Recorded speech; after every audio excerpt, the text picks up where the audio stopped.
Breaking the fourth wall is a technique that's tried in a lot of different ways, but storytellers often struggle with making sense of it.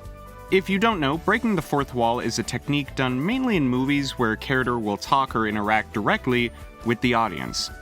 In simple ways, this can be done through having the camera look directly at the audience, like in The Office.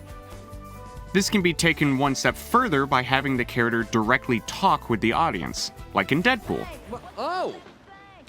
Oh, hello. I know, right? And that's just about as much as I can show here. Kinda hard to find a family-friendly clip to put here from this film. When it comes to video games, though, not many have broken the fourth wall, which I find strange. I've always viewed gaming as one of the most interactive forms of storytelling. When you watch a character run away from a monster in a movie, it's easy for us to think about how we would do it. Sure, it might be scary, but we know we're not in any actual danger. Meanwhile, in a horror game, we're still not in any danger, but we feel more connected to the story. If we want the story to continue, we, the player, have to do something ourselves, which you don't get in many other forms of media. That isn't to say that no games use the fourth wall, far from it. It almost seems as though games that do break the fourth wall are more memorable because of it. In some cases, these fourth wall breaks can be used for a quick laugh. Sticking with Deadpool for a bit longer, the game opens with Deadpool standing up and receiving an achievement. Hey, what's that? You guys tracking my every move now? But I haven't even accomplished anything in this game yet. And there's another one. Again, just about as much as I can show from this game, family friendly and all that. But where the fourth wall breaking seems to really shine, seems to be with creating a sense of fear or danger in the player.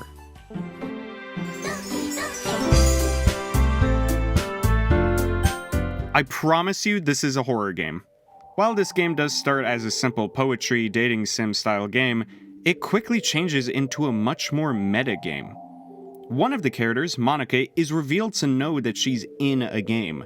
This has become so apparent to her that she literally deletes the other characters in an effort to have you, the player, all to herself. In order to beat Monica, you have to go into the files of the game on your computer, find the character file for Monica, and delete it from the game. I have not seen or heard of any other game doing something like this at that time. If there's a moment in gaming where breaking the fourth wall suddenly reached popularity, it would be started with Doki Doki. There are now plenty of other games that now do something similar. The most recent that I can think of comes from Kinito Pet, where the game plays with your files, interacts with your desktop, and even knows if you're recording it. Which I'd like to point out is also something Doki Doki did. Honestly, when it comes to fourth wall breaks, I love it when it comes to horror games. You suddenly have this feeling that you're no longer playing a game. If anything, it feels more like you have a virus on your computer. But of these different ways, there's one fourth wall break technique that I love more than anything, and that's when it adds to the overall story. Like I mentioned before, gaming takes away the middleman and allows you, the player, to feel as though you're part of the story. And no game does this better than Detroit Become Human with Chloe. Hi, it's good to see you again. Great to start the weekend with Detroit. In Detroit Become Human, you play as 3 androids. You're able to make decisions about what paths they should take, who they should befriend, and it all leads to different story endings. I'll talk about that in a future video, but for breaking the fourth wall, you don't even have to enter the game. Chloe appears on the main screen as soon as you boot up the game, every time. At first, you really won't think about her. She's there, but she's not really a character in the story. That is, until Chloe stops you or talks directly to you. You look tired today. I hope you're doing okay. Suddenly, Chloe has gone from a throwaway character to one who knows exactly who you are. She asks you questions, gives you little facts, looks around your room. I don't know if I mentioned this, but I like your interior decorating. It really reflects your personality. I mean, I like it. Now, the game focuses entirely on android life and mainly focuses on discrimination. In this world, androids are seen as a lesser being when compared to humans, as they're unable to feel true emotions. Throughout the game, this is made clear to the player. I'm kidding. Hey guys, check it out. We got one of those tin cans here.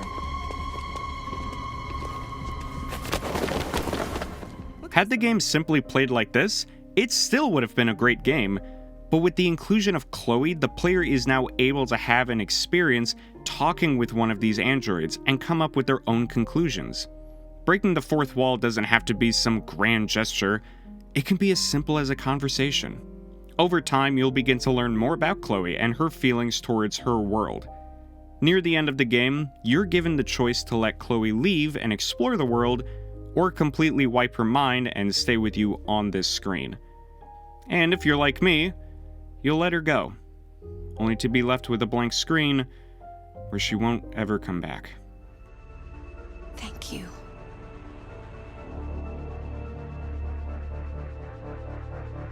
This is the power the fourth wall has. Yes, it can be used for jokes or scaring the player, but it can do so much more than that. It can create a connection between the creator of the game and the audience in ways not much else can do. Shows and movies still break this fourth wall, but its true power lies in games. Now, that's just how I view breaking the fourth wall in gaming, but what about you? How do you think the fourth wall can be used in gaming? Let me know in the comments. Anyway guys, thank you for watching this video, and remember to chase the chaos.